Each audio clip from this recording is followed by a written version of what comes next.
A Slack Story by James Sherritt. Socks, slack socks. From a small budget, a surprise hit for stylish feet.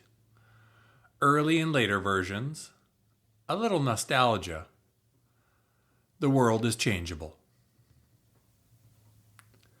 Say you're a small software company with big plans and limited dollars to achieve them. How do you use your marketing dollars most effectively, with originality and style and chutzpah, bypassing conventions and hitting a mark, somewhere between business and casual, corporate and community, with maybe a dash of aspirational cool mixed in? The answer we came up with: socks. It seems lightly laughable now, so consider the benefits of socks as a signature marketing item. Socks served as an essential everyday item of clothing for most of the world, and certainly the working world. You could show them off if you wanted, sitting at a conference table. You could keep them private. They could be a bit of a secret. You knew about them, but everyone else around you didn't need to know about them. They kept your feet warm and dry. They required no sizing and so minimal inventory. They weren't gendered into male and female options. In short, socks were easy to do as swag, and we could order as few as 500 in our first order. Plus, they had some novelty at the time because they were pretty underdone. Plus, our emerging logo, that wasn't a logo but was the background for our app icon, looked like a stylish and bright tartan that offered a hip version of a more traditional stocking option. So we decided to do socks. It was one of the marketing projects I started and carried on with, and it proved to be a good one because eventually the socks even got made and became very popular and had to be remade many, many times over.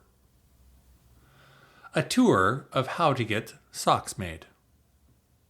I'll just say it. Getting the socks made in the first place proved to be a challenge. It was anything but a straight line from A to B. Here's how that started by email excerpt. From James Sherritt. Date, Wednesday, August 28th, 2013 at 6:42 p.m. Subject, buy socks. To Dane at sotmclub.com. I'd like to know how many pairs I need to buy and what the price range is for custom socks. We have a custom tartan pattern, and I'd like to get some nice men's dress socks made with that tartan pattern. Like happy socks, but with our pattern. How do I learn more? Best, James. That inquiry kicked off a thread of emails that, no joke, is exactly 99 messages long and runs from August 28th, 2013 to June 18th, 2014. A Wayne Gretzky of Correspondence. It's full of attached design files with mock-ups of early Slack logo ideas, color swatches, and sock ideas. Also, many apologies from both sides for taking so long to get back to the other party. The team at Sock of the Month Club were flexible to work with and kept bringing us back onto track when we threatened to get off track, or when we did get off track. We learned that the design of our socks was very hard to execute, and we were very picky on how it got executed. But we considered the design of the socks to be the essential and cool part of their appeal, and we weren't going to become less picky. So we pushed on into uncharted territory for Sock of the Month Club. 7 colors are easy to layer over each other on a screen, but getting them woven together from 7 different separate threads in a sock proved more challenging. Doing color matching of the threads to reference Pantone colors was a guessing game for us. Did that blue look more light Turk 2 or Bermuda blue? And the green, more teal green 124, teal 110, or duck 60. Fortunately for me, an ace designer named Corey Bunovitz had joined the Slack team by that time. When he introduced Corey to the team, Stuart hesitated slightly over his last name. He tried one way, then a second, then asked Corey, "How do you say it?" "Boonovitz." We each repeated Corey's last name. We hoped we had it right. Now there were 4 of us in the Vancouver office. Corey stick-handled the sock design process cleanly and had patience for all the small details I had overlooked, like packaging and the cardboard sleeve the socks came folded into. Once we had the overall design of the sock set, the following design choices we had to make were what color the toe, heel, and top collar should be. We went with pink. Hot pink. On May 16th, 2014, we announced the socks on Twitter. Immediately, people wanted to know how they could get their hands on a pair. People wanted to buy them. For a project that had taken a long time and perhaps caused Stuart to question my ability to get things done just a wee bit, the responses felt rewarding and like validation for our instinct of what would work. The 500 original pairs of socks we had ordered flew out the door, or stayed inside the door until they went home to the feet of employees. On May 20th, I wrote to the sock team to ask about ordering 1,000 pairs. By the time we placed the order a week later, we needed 3,000 pairs. The socks game. Demand for Slack socks tracked pretty well with overall demand for Slack and for our momentum in the press and amongst text nerds. More people wanted to try Slack. More people wrote about Slack. More people wanted to wear Slack socks. Over the next few iterations of the socks, the colors grew more muted. Stuart's first reaction on seeing them in person: "Too hot!" The accent colors on the toe, heel, and shank changed to the background color natural from hot pink, and the threads were spun finer to be easier to weave. We started to have sizes to the socks, so the smaller footed and larger footed among our fans had better fitting options. We ordered more socks and spun our own threads to make them thinner prior to weaving and custom dyeing them the right colors. The socks game became a very minor cottage industry at Slack that we did very little to nurture. We joked internally that if the software business ever tanked, we could start the Slack Office Supply Company and just sell socks. But we really didn't do much to move the socks.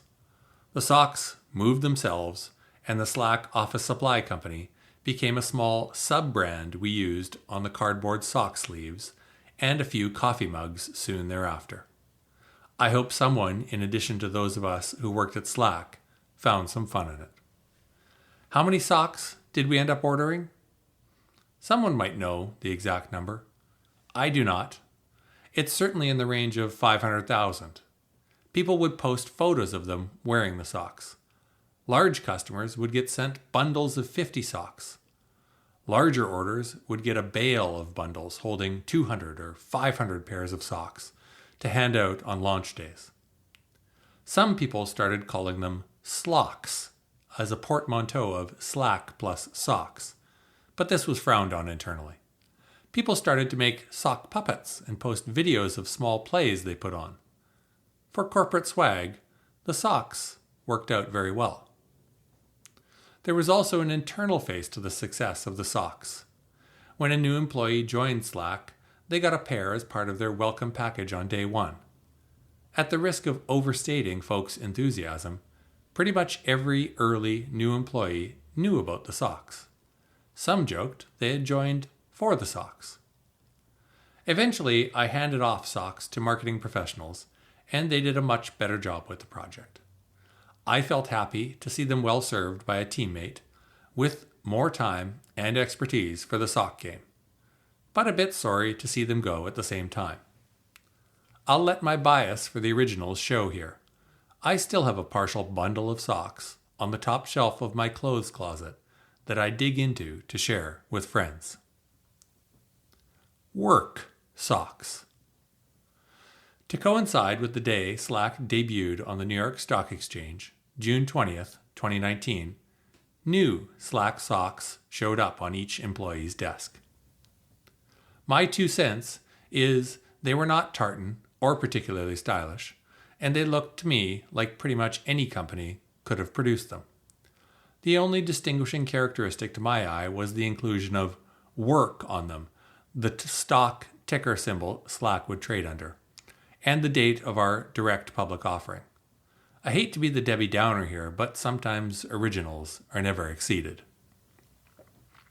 The change in the sock design reflected an overall change in the identity of Slack, too. As we grew, some of the distinct edges and independence and weirdness got sanded off. The freedom of the glitch roots got crowded out by the conformity of B2B software. The app logo lost its tartan background. The logo changed from a weird, colored hashtag reminiscent of Slack's origins in IRC, or Internet Relay Chat, to what got nicknamed the 4-ducking circle.